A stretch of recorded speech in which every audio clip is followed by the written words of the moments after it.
Hello, I am today going to explain to you what is actually analysis of variance.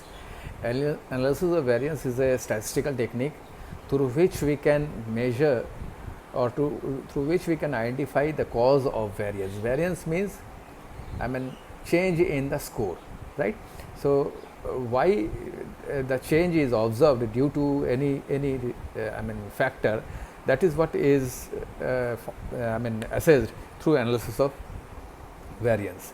We all know that the variance can can take place because of two reasons. One reason is known as assigned reason, or we call it assigned reason, and another one is non-assigned reason.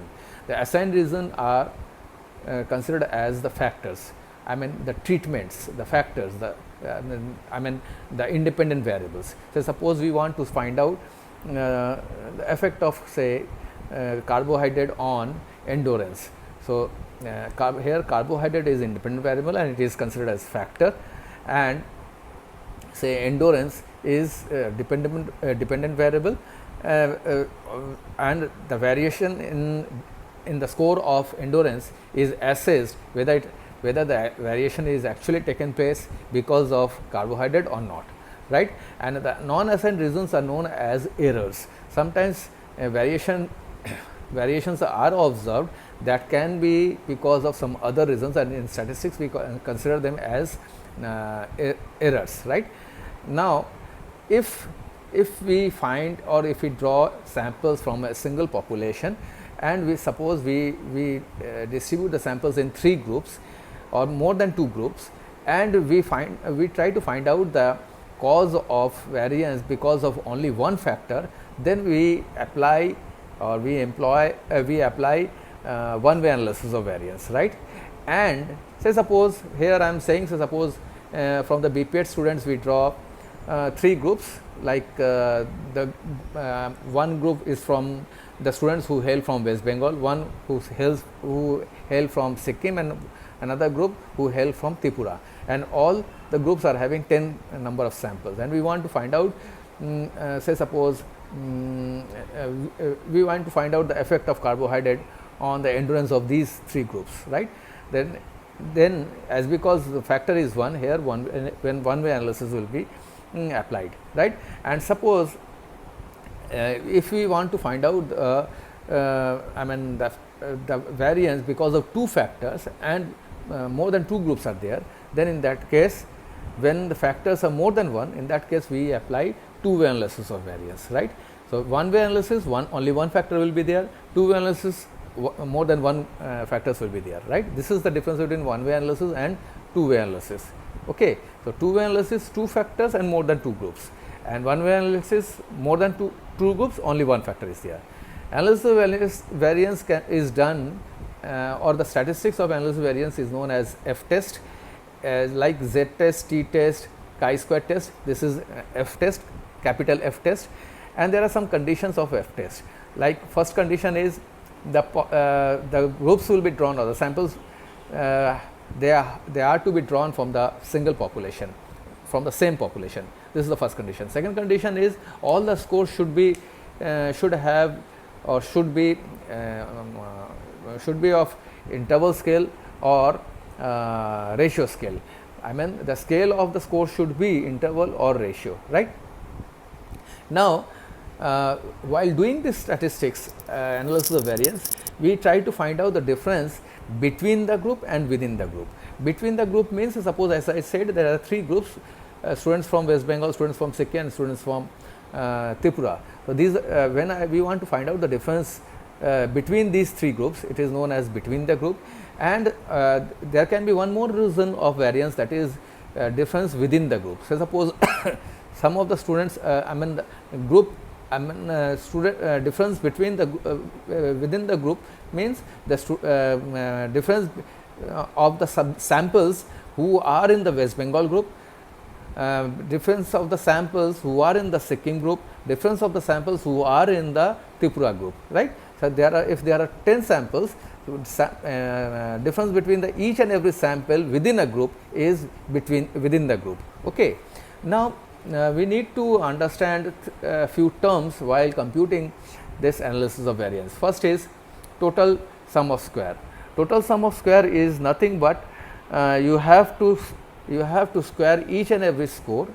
Okay, suppose there are say 10 10 10 three groups are there, so you have to square each and every score of each and every group, and then you have to subtract the total of each group, I mean the summation of each group, then you have to square that and divide it by number of scores. That means mean of the score. That means TSS is square of total of square of the group scores minus the mean of the scores, square mean of the scores, right. Square mean means summation of all the scores, total of that, square of that divided by number of scores, right.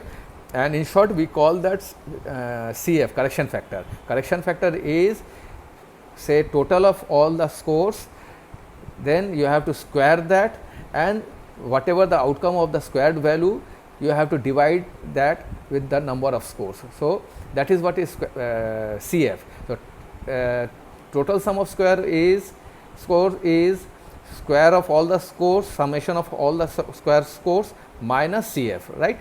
Then summation of scores between the group and summation of scores within the group.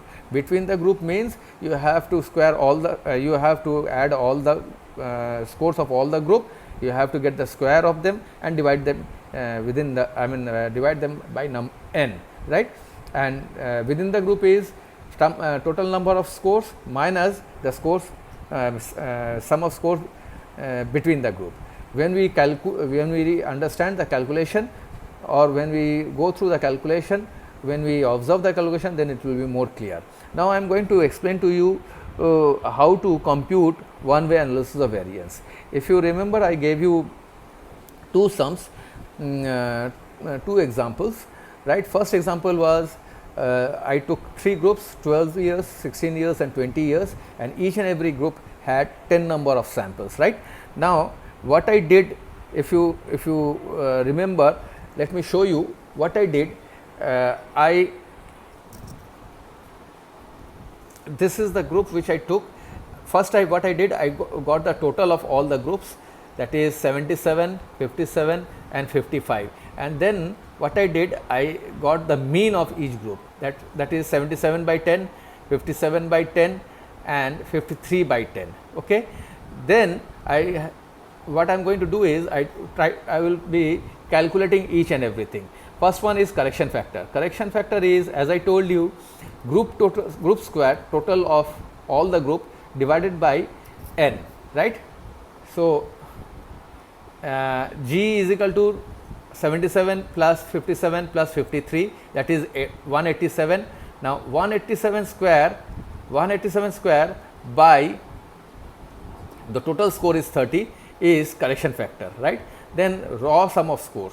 Raw sum of score is you have to square each and every score of each and every group or each and every row, and then you have to get the total of that. Say like 7 square, 8 square, 9 square, 7 square, 6 square, I mean I am squaring all the scores and getting the total, that is raw sum of score. Then is total sum of score. Total sum of square is, as I told you before, total sum of square is raw sum of square minus correction factor. That means squaring all the scores, getting the total of that minus correction factor, that means G square upon n, grand total square upon n, that is total sum of score. Next step is you have to find out the sum of squares between the group. Now, between the group is you have first group's total is 77, second group's total is 57, third group's total is 53. So 77 square by 10 plus 57 square by 10 plus 53 square by 10 minus CF, that is what is sum of square between the group, right. 77 square by 10, 57 square by 10 and 53 square by 10 minus correction factor. The last one you have to find out is sum of squares within the group. Sum of square within the group is TSS minus SSB, I mean sum of square between the group. So here TSS, as we see that TSS is 57.37 minus 33.07, which is equals to 24.30. Okay, 24.30. Now you have to draw, or you have to prepare an ANOVA table. And in ANOVA table we have the first column, that is source of variance. The source of variance, first one is between the group, second one is within the group. Then you have to find out the DF. DF is degree of freedom. For between the group, degree of freedom is R minus 1. Here R means number of rows. Row, as I said, I took 3 rows, 12 years, 16 years and 20 years. And within the group, the degree of freedom is capital N minus R. Capital N is total number of score minus row. Total number of score, I had 10 plus 10 plus 10 is equal to 30. 30 minus 30 minus 3 is equal to 27. Then sum of squares for between the group, it is 33.07, which I found previously, then or calculated previously. Within the group, again 24.30, which has been calculated before.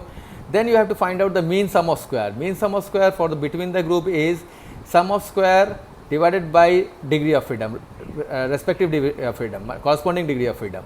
So 33.07 divided by 2, right, is sum of square for between the group, and for within the group 24.30 divided by 27, that is the mean sum of square for between the group. Then we need to find out the F value.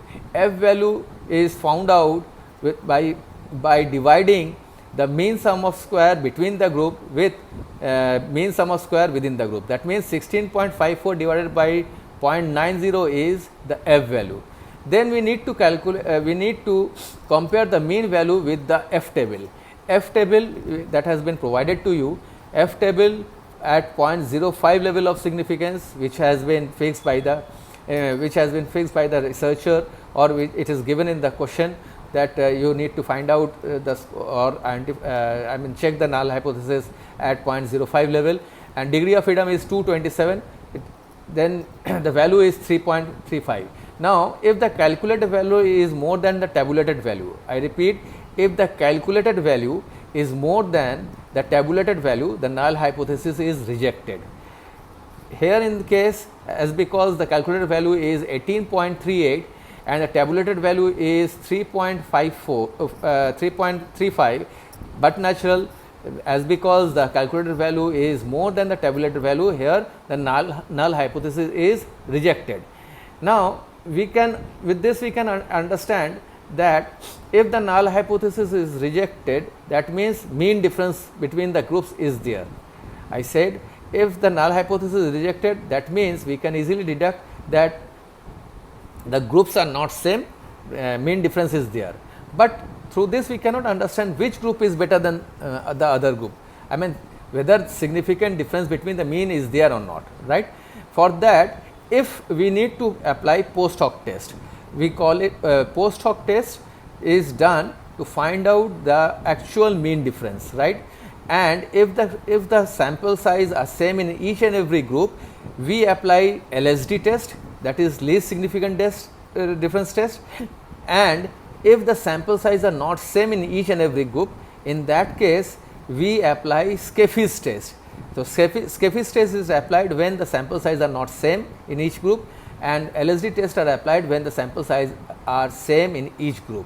Now, this is the formula of LSD test which has been given to you, and through LSD we find out critical difference, CD, right. The formula of CD is T.05 degree of freedom of within the group into 2 by 10 mean sum of square of within the group, right. Here 2 by 10, 10 is an n, 10 is n, and 0.90 is mean sum of square within the group.